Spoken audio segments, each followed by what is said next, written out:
Good afternoon, all of you. Good afternoon. I think I'm audible to all of you. Okay, so I think we are done with the audience analysis, and yeah, uh, and I'm sure you might be ready with your lab activity. So isn't it? So in the upcoming week, in the next week, maybe we do this. Where's Deep today? Where's the CR?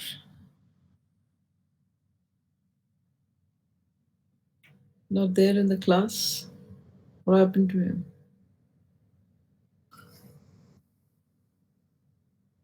Okay. Where is Deep, by the way? Ma'am, he is there. He might be having some network issue. Okay, so I'm Jyoti. So, uh, Deep, I don't know whether you're listening or not. But anyways, please mm, get your class ready for this activity for the audience analysis next in the next lab. And now we go on to do informative speech. Have we done that? Have I done it with you? What was what was the last thing that we did? Yeah, Swamjyoti.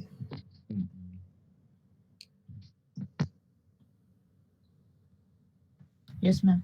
Hmm. Actually, last class I wasn't able to attend. I think we completed informative speech. I think so.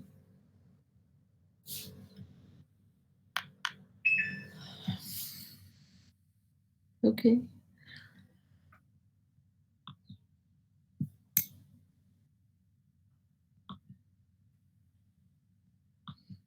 And no one is even aware of what we did in the last class. Hmm. Okay.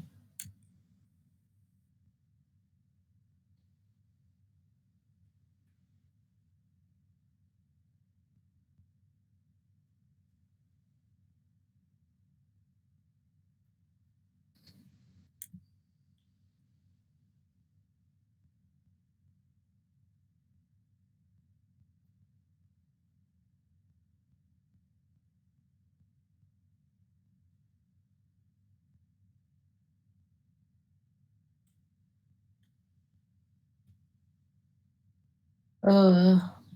Right.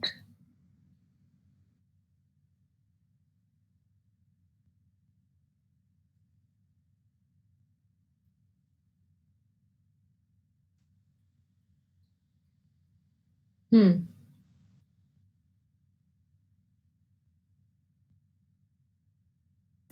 And in this class,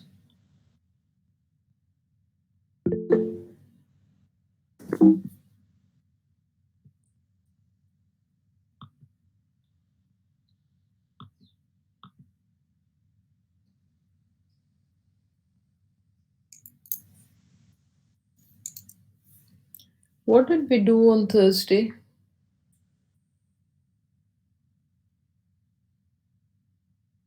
No, not done, Sagar. You tell me. Why don't one of you recapitulate what we have done with audience analysis, or someone has to tell me. Someone has to recapitulate, isn't it? I think we completed informative speech this Thursday. Yesterday. Yes, Sagar. And what did we do yesterday in yesterday's class?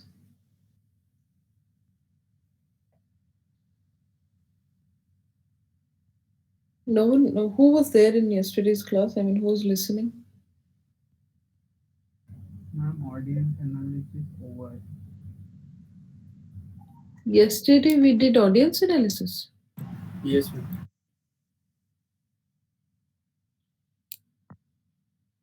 Ma'am, No. excuse me. Yeah. Ma'am, we did informative speech Yeah, yesterday. exactly. Yesterday I was not there. Completed. Yeah. You completed it? Yes. Right, Akash. Yes. Yeah, I completed informative speech. And you were supposed to deliver an informative speech later on, in your lab. Yes, ma'am. Next to next week. Yeah, because I brought about informative speech because this is not the sequence, this is not the chronology. But I did informative speech so that you get an idea about what informative speech is, how do we decide a topic, and so that it enables you to choose an informative speech topic and design a PowerPoint and do the speech in a couple of weeks' time. So I've already completed informative speech. Okay, so that's done. You're going to do a PowerPoint presentation, all of you. You remember that with the guidelines that I gave you in the visual aids class? Excuse me, ma'am. Yes, Akash. Ma'am, actually, I am having a little doubt about this PPT we have to make in the PowerPoint. Okay, go ahead, ask me. Ma'am, m- I mean, what kind of topic we have to take about informative speech? I was not very active yesterday, and Would you want me to repeat it today? yes, ma'am, it would be. Okay. But I want all of you to listen to me attentively and not Thank you. just not just mute yourself and vanish off. So, Ankit, Swayam Jyoti, all of you, are you listening? Yes, ma'am. Okay. Yeah. What about Ankit?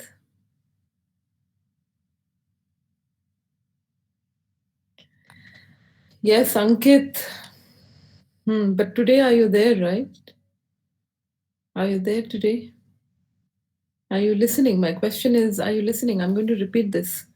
What I taught yesterday, I'm going to repeat this. So please listen to it carefully and try to delineate what could be an informative speech topic.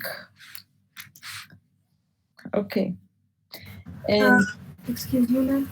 yeah, Ma'am, is there yeah. any restriction to the number of slides in the PPT regarding the informative speech? Sorry, did you ask me about the number of slides? Yes, ma'am. 15? Okay, ma'am. It has to be 15, minimum 15. I mean, yes, ideally. Okay, ma'am. Thank you. Could be more, uh, but may not be less. Okay, ma'am. Yeah. I'll tell you the format later on, but today I'm again going to talk about informative speech. Okay. Okay, sure.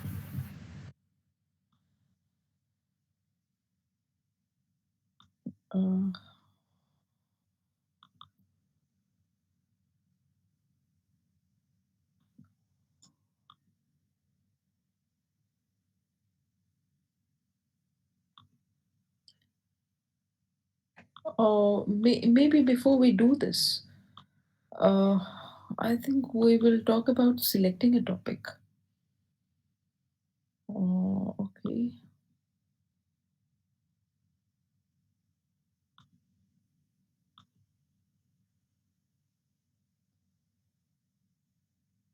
Hmm.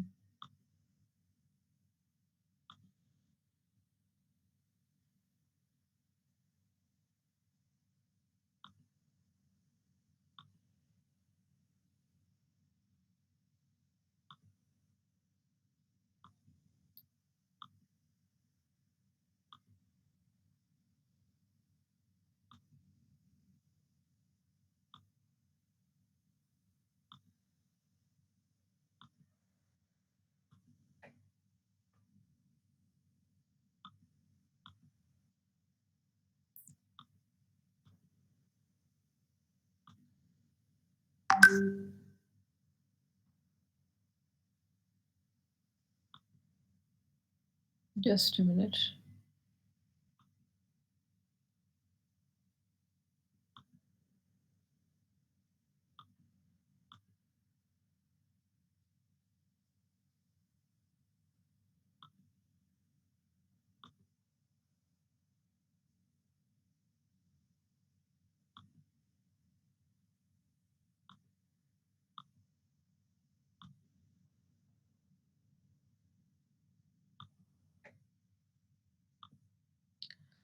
Okay. So, folks, before we go on to doing informative speech, let us go a little sequentially. We talked about audience analysis, which is the preliminary step in speech making. The primary step in speech making is audience analysis. We need to analyze our audience. We need to find out who is it that we are going to talk to, uh, so that we get a better insight, or we know exactly what could be our speech topic, and how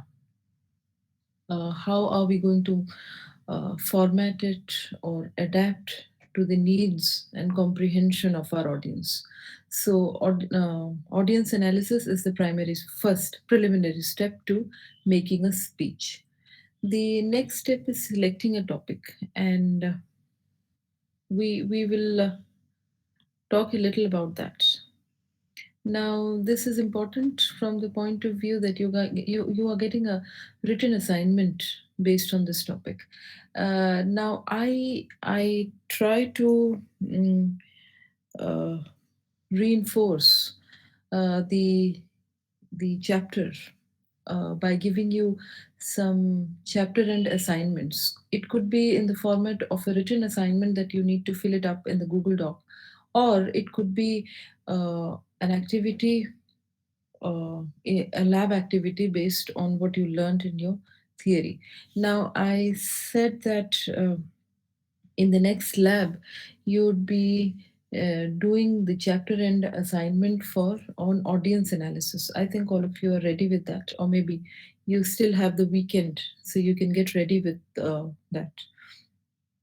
That would be the uh, assignment which follows audience analysis. Now, after you have done an audience analysis, you go on to select a topic. And how would you do that? So, we'll talk about that. Selecting a topic.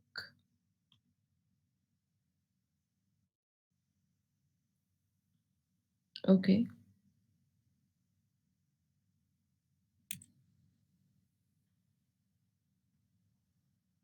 In this chapter, we learn how to choose a topic, determine the general purpose, determine the specific purpose, and phrase the central idea. So it's I'm keeping this as minimal as possible, extremely minimalistic. How to choose a topic, how to determine the general purpose, specific purpose, and phrase the central idea. Only four things. You just need to do only four things. So please listen to this carefully. You're getting an assignment after this, the chapter end assignment. Now, there are two broad categories of choosing a potential topic. So, those of you who are confused as to what topic should I choose, now this should guide you, your guiding principle. First, topics you know a lot about. Hmm? Something that you really know uh, many things about. And I'm sure all of us know about some topic or the other. We do. So the knowledge and experience you can share. Or the second way is topics you want to know more about, which requires some additional research. So the first um, principle would be to choose a topic that you are quite well versed with, something that you know through and through, and all of us do, or on certain things we do know, and we are really well versed on it. So identify that one thing in which you are really good at. so you can speak better. So, what is your core competency area? Find out that. Okay, so identify that one thing. Topics that you know a lot about, where you can share your knowledge and experience and expertise. This could be one. The second could be the topics that you want to know more about. There are certain areas of interest that we have. We may not know many things about it, but we are very keen to learn many things about it. So we go on to do some additional research and find out. Okay. I'm sure you might have your own areas of interest, things which you may not be very well versed with, but which you are interested in, for which you'd like to work and speak. So you can do some additional research. So these are the two broad categories of choosing your potential topic. Topics that you know a lot about, mm, where you're very well versed. Mhm. You can speak nicely, conversantly on certain topics. So think on that, on those lines, or something that you'd like to research and find out more about. Okay. For example, um, I'm not a philosophy student, but I've suddenly started having a keen interest to learn about the philosophical theories and premises of the West and Indian philosophy. So that is a topic which really interests me right now. So something that might be interesting to you right now, on which you'd be doing some reading, some research. So any of this. So I'm sure uh, your doubts might be clarified. All your skepticism might be gone as to what kind of topic do I choose. So uh, either choose a topic that you know very well about, or something that you want to know and you want to read. Either of them. Now, how do you brainstorm for topics? You can make a personal inventory, like make a quick inventory of your experiences, hobbies, skills, beliefs, etc. Make a list now of your experiences. These are my hobbies, these are my skills, this is what I believe in, this is my worldview. Or maybe um, uh, you can take a sheet of paper and make a list of 9 columns, like, clustering people, places, things, events, processes, concepts, natural phenomena, problems, plans, and policies. And you can uh, write down the first thing that comes to your mind when you go to the column of people, say Nelson Mandela, Gautam Buddha, places. So what are the places that comes to your mind when you, places that you might have visited or you'd like to visit, or things, plans and policies, concepts. So this is also one way of finding out a suitable topic for your speech. So this is your brainstorming for your topic. It could be a personal inventory, your own personal experience, expertise, your worldview, or if you'd like to share something about these places and peoples and all this, or you can just go and search on a periodical database or internet, anything. Okay, so brainstorming for topics. This. How do you choose a topic that you'd really like to, very keen to speak about? You know really well, or you want to know more about, and you can also do a brainstorming for topics. Yeah. Now, after you have decided on a topic, you have pinpointed, okay, this is the thing, this is the topic that I'm going to choose. What is your general purpose? Would you like to inform your audience or to persuade your audience? Now, uh, for you, it is both. In one particular activity, you have to inform your audience, and in another, you have to persuade. So you are giving a talk both to inform and to persuade. But the difference is, while you are delivering a persuasive speech, you don't really have to uh, use a visual aid. On the other hand, when you're informing your audience, you have to use a visual aid. So you'll have to design a PowerPoint for informative speech. Now, this is clear that if it's an informative speech, if my purpose is to inform, then I'm going to design a visual aid. I'll have a visual aid with me. When I'm persuading, I don't. So that's, I guess, is clear to all of you. So you have to determine the general purpose. And there are two general purposes that we are concerned about. One is to inform your audience, and the second is to persuade your audience. Now, when you're informing, you act as a teacher. You become a teacher. So, what does a teacher do? The teacher informs you. Now, your goal is to convey information clearly, accurately, and interestingly. So, your aim is to enhance the knowledge and understanding of your audience.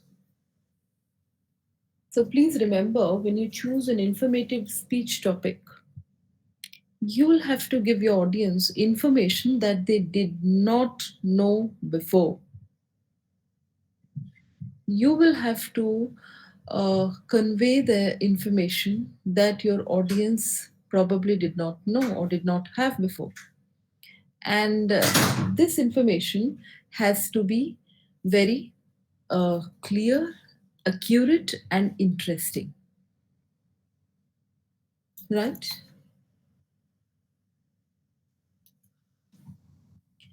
Okay. So that's the when you determine the general purpose.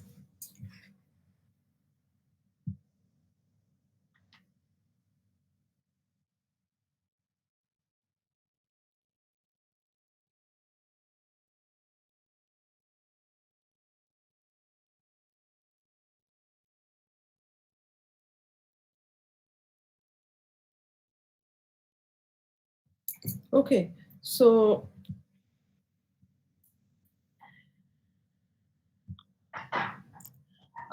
your general purpose has to inform or to persuade. Now, when you're informing, see, if you're not very clear, please ask me, because your assignment will be based. It will be a very simple assignment. It will be based on this: determining the general purpose. What is my purpose in delivering, in giving the talk? Do I want to inform my audience or I want to persuade my audience? What exactly would you like to do? So, if you want to inform your audience, how do you do that? You would convey the information very clearly, accurately, and interestingly, and you pass on the information so that your audience gains knowledge about the certain concept or has an understanding. And you need to give information that they did not have before. And if your general purpose is to persuade, you go beyond giving information to espousing a cause. You want to change or structure the attitudes of your audience. So, when your purpose is to persuade, your objective is to advocate for a cause, espouse for a cause, and you want to change the attitude of your audience, the way they think. Now, to win over your listeners to your point of view, to get them to believe something as a result of your speech. So you give them a talk so as to make them believe to your point of view, to what you say. Okay, now your purpose, your objective is not to inform them, simply to give them information. You want them to change the way they think. Okay, that is persuading. So after deciding on the topic, you have decided the topic. Now this is the broad area, and my purpose is to inform or to persuade. So if you want to persuade,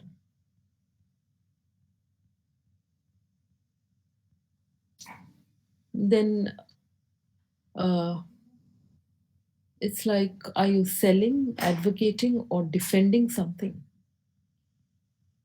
Now, how do you decide whether this topic is persuasive or informative?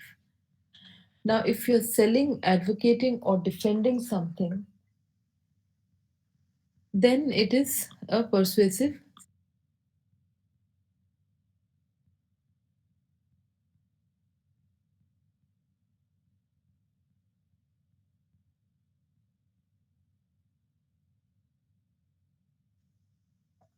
So, and if you're not, or are you going to explain something to your audience, or demonstrate something, or describe something, then your general purpose is to inform.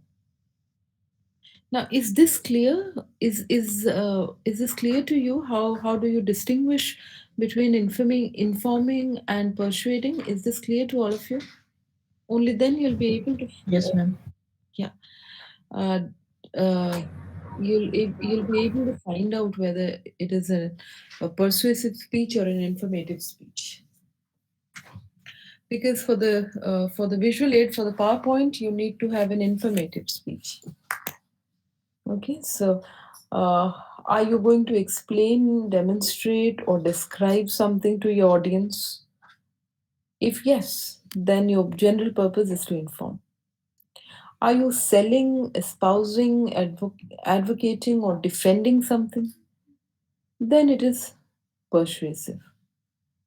Okay.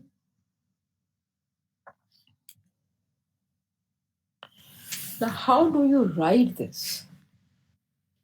So, what I would like you to do at the end of the chapter, and I'm going to send the assignment uh, maybe in a couple of days, maybe next week, is this is how you're going to write it. This is the format: topic, colon, music therapy, general purpose to inform, and then we have a specific purpose. Now, specific purpose is a single infinitive phrase. Single infinitive phrase. Single infinitive. Infinitive is to. When the phrase starts with to, that's called an infinitive phrase. To inform my audience. So it's a single infinitive phrase that states precisely what a speaker hopes to accomplish in the speech. What do you want to do in your speech? What is your argument? What is your claim? So you are precisely writing your claim statement, right? By adding an infinitive phrase. So a specific purpose statement should start with an infinitive phrase: to inform my audience about. Now these are the 5 words which has to be common. So to inform my audience about the benefits of music therapy for people with psychological or cognitive disabilities. So, what do you want to accomplish in your speech is to inform your audience about the benefits of music therapy for people with psychological or cognitive disabilities. That is your specific purpose. So, specific purpose statement is a single infinitive phrase. Single infinitive phrase is a phrase which starts with to plus verb, to inform, to inform my audience about. After that, you write what you want to speak.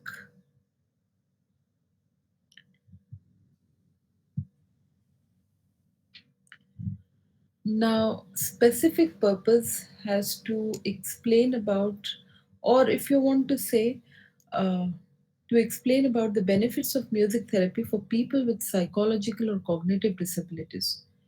Now, who is your audience? Explain to whom. Who is your audience? Are they musicians? If they are, then you have to talk about the kind of music played. Are they medical students? And if they are, then you have to research on the benefits of music therapy. And if they're social workers, you'll have to talk about how to implement a music program. Now, when you're talking about the benefits of music therapy for, for disabled, for mentally disabled people, how music therapy helps, you also have to look, or you will also have to find out who your audience is. If your audience are musicians, then you'll have to focus on what kind of music can be played as part of the therapy routine. Or if they're medical students, if your audience is medical students, then you'll have to talk about the benefits of music therapy. What were the researchers done on the benefits of music therapy for people with cognitive disabilities? Or if they're social workers, how do you implement this program, this therapy program? So, for different types of audience, your uh, your theme or your approach should be different, and that is why you need to do an audience analysis. So when you know who your audience is, you give it a different approach. The same topic with multiple approaches. Now, we'll look at some of the tips for formulating specific purpose statement. Please listen to this carefully. You're having a chapter end assignment on this, right? Now, when you're writing a specific purpose statement, write the statement as a full infinitive phrase and not as a fragment. For example, you are not supposed to write specific purpose statement calendars. No. You'll have to write to inform my audience about the four major types of calendars used in today's world or used in the world today. Now, whenever you are formulating a specific purpose statement, you should start with to inform or to persuade my audience about. These are the five words which has to be constant, which you cannot change. To inform or to persuade my audience about. And then you go on to write whatever you want to accomplish, whatever you want to speak. So, your specific purpose, I'll ask you to write general purpose. I'll give you the topic. I'll ask you to write the general purpose, the specific purpose, and the central idea. Okay, so you must know how to write a specific purpose statement. That's important. So don't write it as a fragment.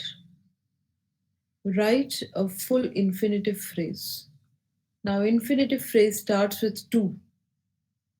So it should be, don't write it with a complete grammatical sentence like I want to. No. You simply start with to inform my audience about. These are the five constant words. Is this clear to all of you? Yes, no. What? No. Ma'am, actually one doubt. Hmm. Ma'am, in that, ma'am, can you show the before slide, Hmm. previous slide? Hmm. This or this? No, ma'am, after that. Yes, ma'am, that in specific purpose, we Hmm. need to write on the infinitive phrase, right? Hmm. Then in that we need to write 2 3 lines or more than that.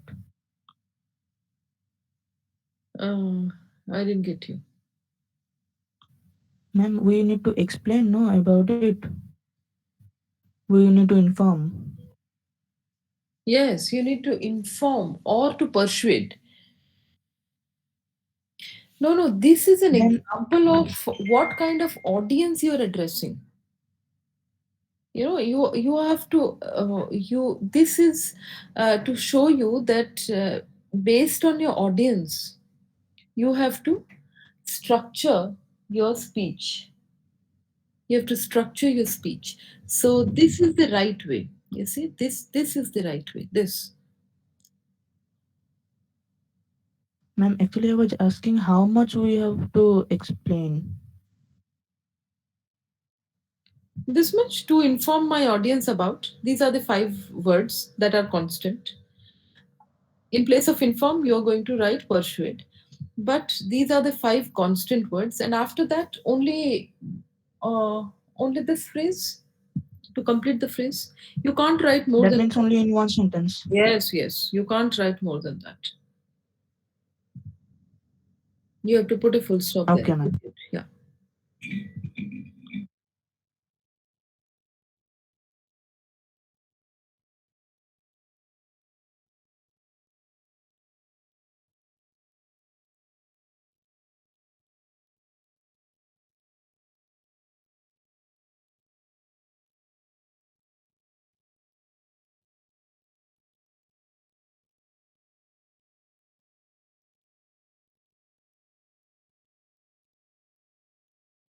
Okay.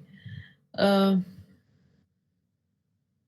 so this is exactly how you have to write. I'll give you the topic.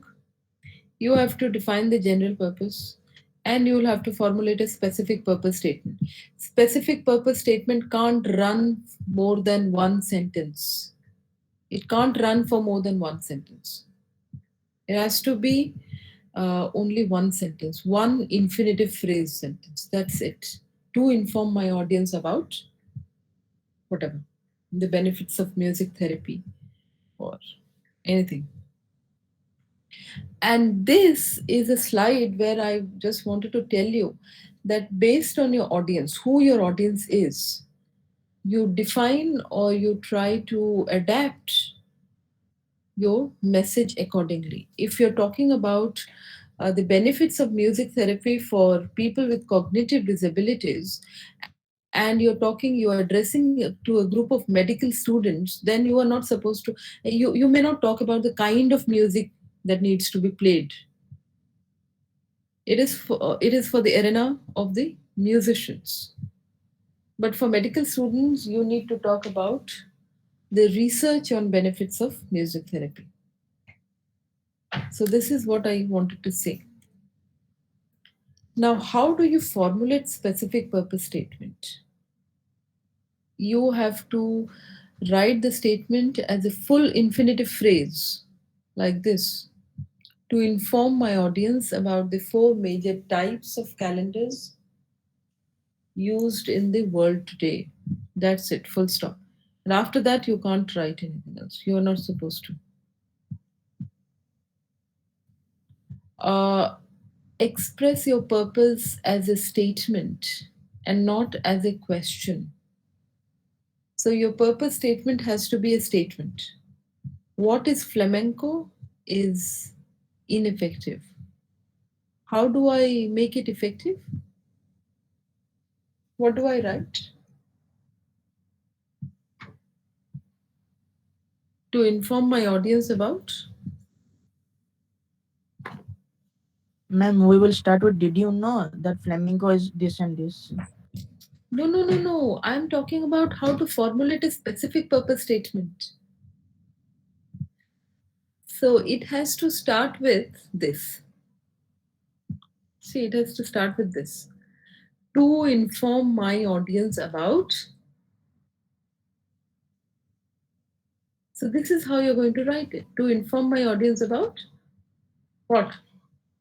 That flamenco. What is that? Flamenco. Okay. D- Design one, formulate one specific purpose statement. All of you will have to do this.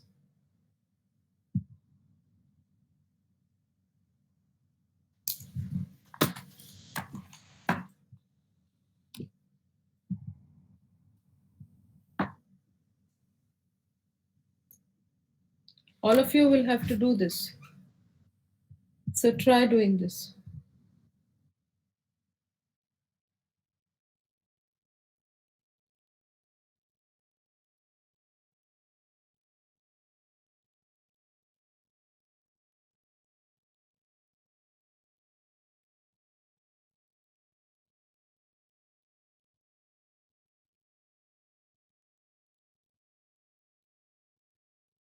Okay.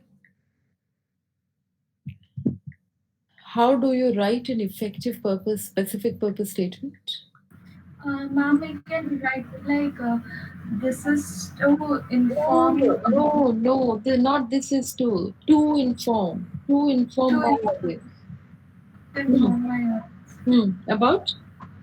about flamingo and little bit specification about flamingo. Okay. Okay. Avoid using figurative language. So the ineffective specific purpose is to persuade my audience that the campus policy on students really stinks. Don't use words like stinks. So how do you write that? To persuade my audience the about the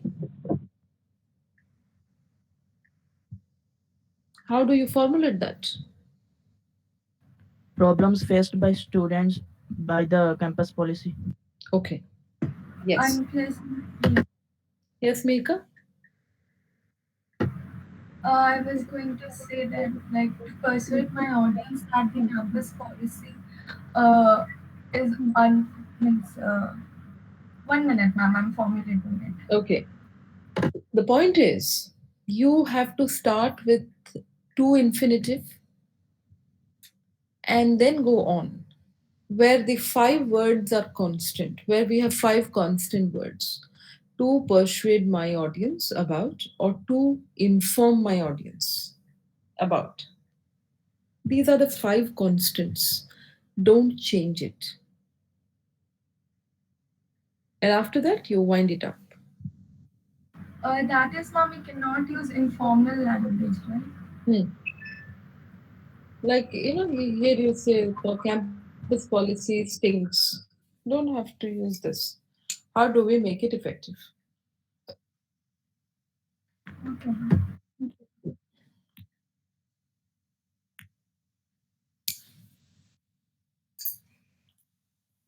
Hmm.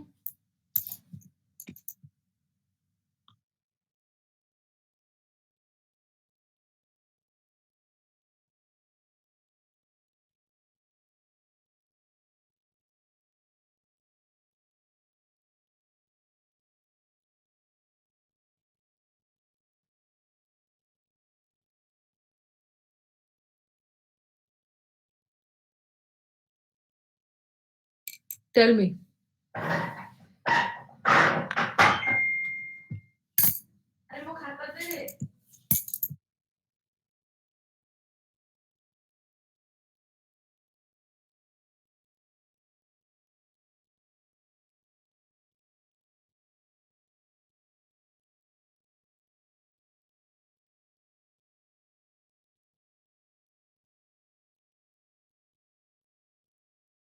Okay, so have you decided? Have you formulated?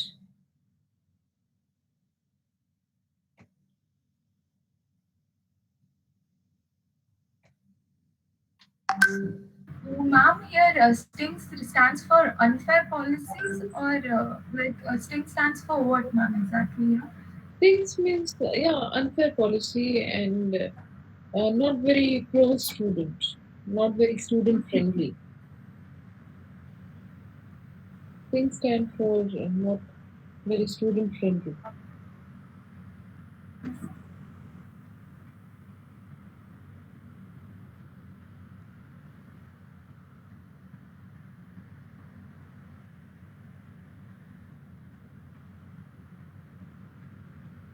To persuade my audience that they about the campus inequitable policies with respect to the students. Okay, okay, yeah, okay. So the point is, your specific purpose statement should not be very long.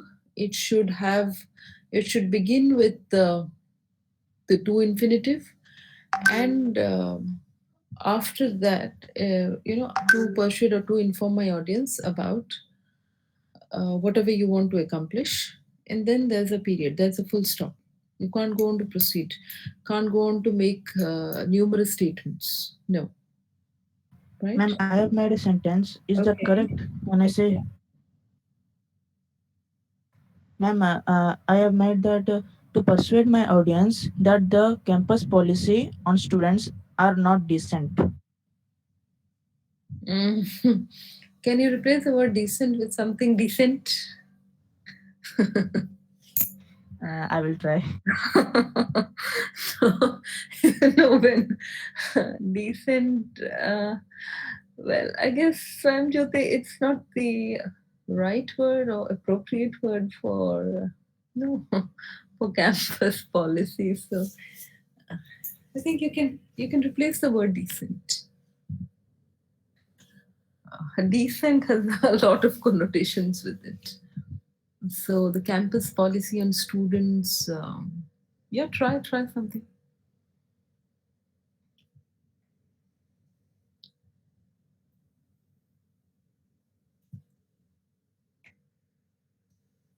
Yes, sir. And anyone else would like to? Ma'am, friendly, I think, is the Yeah, better replacement. yeah. It's not friendly. Okay, is not student friendly or is hurtful to the students or denies them their rights or like Meka said, their equitable rights. Okay, whatever. You don't have to use a lot of figurative language, slangs, metaphor, symbol. Make it, just keep it simple. Okay. So we are basically addressing the concerns of how to formulate a specific purpose statement, and don't use a fragment or a completely grammatically correct grammatical statement. Write it as an infinitive phrase. Number one, don't frame a question. It has to be a statement. So rather than saying what is flamenco, you have to go and use the infinitive phrase to inform my audience about the nuances of flamenco. Um, you have to avoid figurative language, slangs, informal phrases, phrasal verbs, and you have to limit your purpose statement to one distinct idea. Now, this is important. It has to be one distinct idea.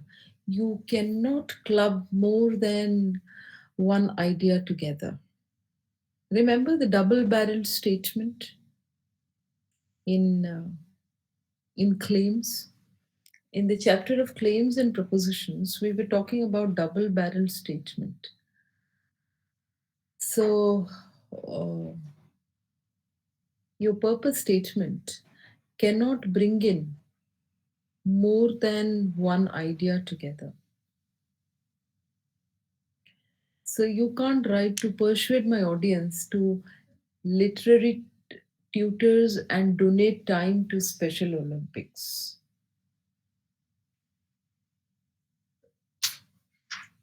These are two different ideas, and you can't use a conjunction to join them together and create one sentence.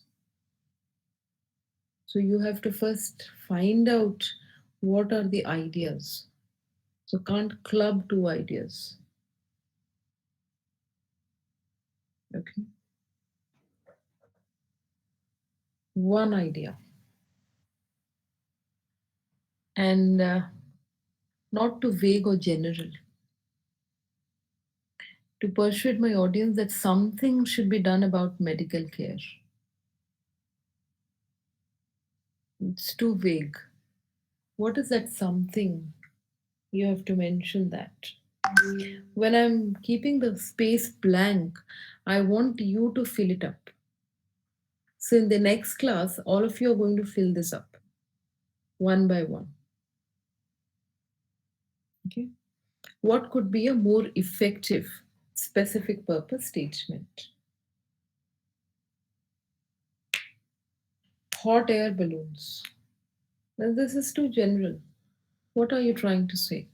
What is your purpose? You want to inform about hot air balloons, and if so, what? So, in the next class, your job is to fill this blank up. You have to formulate a more effective purpose statement for the ineffective ones that are given. Okay.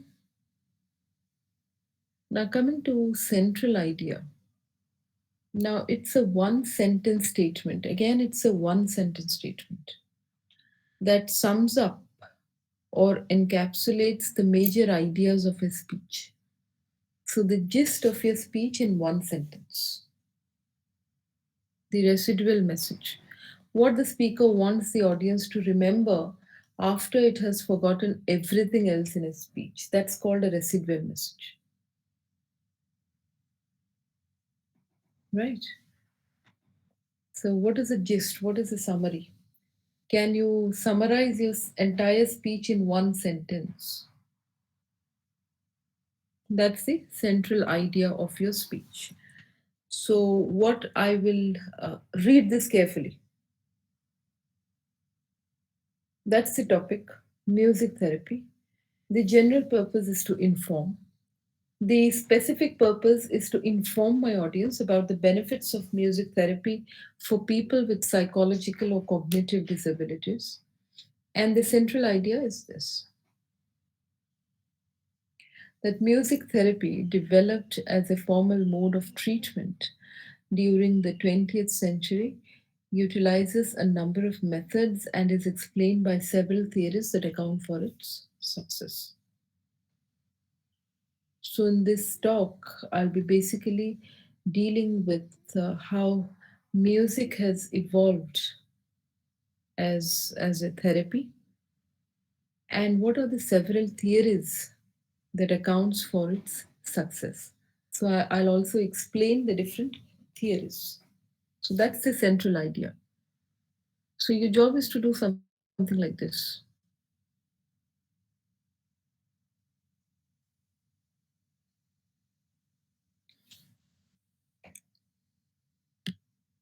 And it has to be a one statement summary. Central idea has to be a one statement summary. So you can't say problems of fad diet. That's not a central idea. That is not how you write the central idea. You can rather you reframe it as, although fad diets produce quick weight loss, they can lead to serious health problems by creating vitamin deficiencies and by breaking down muscle tissues as well as fat. What are nanorobots? That's not a central idea. It cannot be in the form of a question, no interrogative structure. Now, microscopic in size, nanorobots are being developed for use in medicine, weaponry, and daily life.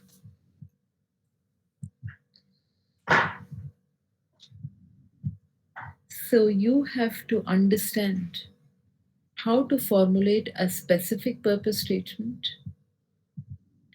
how to formulate the central idea, and then proceed with doing the assignment. So, in the next class, I would like you to fill this gap up. Okay. Do you want to write this?